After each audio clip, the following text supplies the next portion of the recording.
Hi, everyone, and welcome to NSS. This is the Reynolds Report. Son, this ain't my first Sharknado. You know, by every strand of available human logic, Sharknado 2, the second one, should be terrible. This sequel was born out of an irrepressible hype machine, which in turn fueled a maelstrom of social media chaos, which in turn fueled equally fierce love and hate, both ironic and sincere.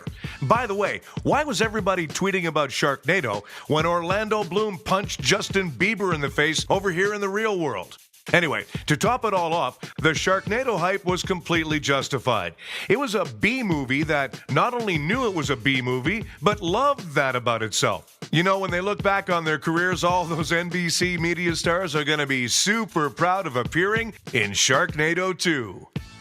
Okay, here's the numbers. 37 arrests in the last 30 days, 202 arrests since January. A man racing off in his car after shoplifting a computer with a cop hanging on for dear life, and another guy dressed as a woman stealing a flat-screen TV. Welcome, ladies and gentlemen, to the most dysfunctional Walmart in America.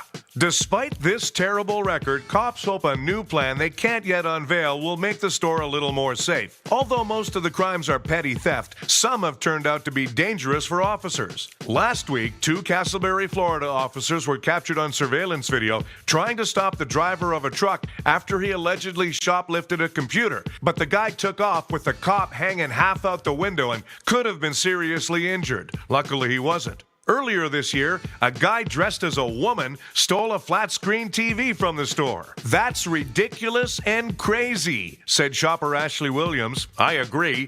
It doesn't make me feel that safe. The store now has a zero-tolerance policy. Instead of being given a court date, anyone caught shoplifting will go directly to jail. I don't know if that's constitutional or not, but anyway, it's our job and we handle it as it occurs, says Corporal Christine Parmation of Castleberry Police Department. Of course, we'd like to cut back on the criminal activity that's going on there, and we're currently working on a plan to try and do just that. Cops respond to this Walmart on an almost daily basis. A Walmart spokesman said the unusual number of arrests prove that their efforts to thwart crime are working. What? Here's the real crime, folks. Walmart has 1.4 million employees, and at any given time, only 7 open cash registers. All right, NASCAR has suspended Denny Hamlin's crew chief and car chief for 6 races after Hamlin's car failed inspection. Apparently, they were using an unsanctioned air freshener fragrance or something.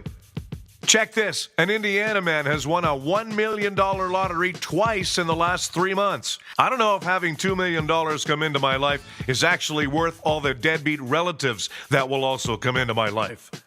To science, astronomers announced that they've determined that our galaxy, the Milky Way, is actually a big wimp, weighing far less than similar-sized galaxies. Hey, don't blame Americans. They're doing their part. They're carrying their own weight, so to speak. The National Labor Relations Board issued a landmark ruling this week, paving the way for McDonald's employees to unionize. Of course, McDonald's plans to fight the ruling with pretty much everything it has. Remember, no one puts the clown down. A water main broke at UCLA, flooding the campus with 10 million gallons of water. But it's okay. The summer students are fine. They drifted to safety on empty beer kegs. The Surgeon General has made the strongest statement ever against tanning, and specifically tanning beds, which he refers to as well-lit coffins. Yikes.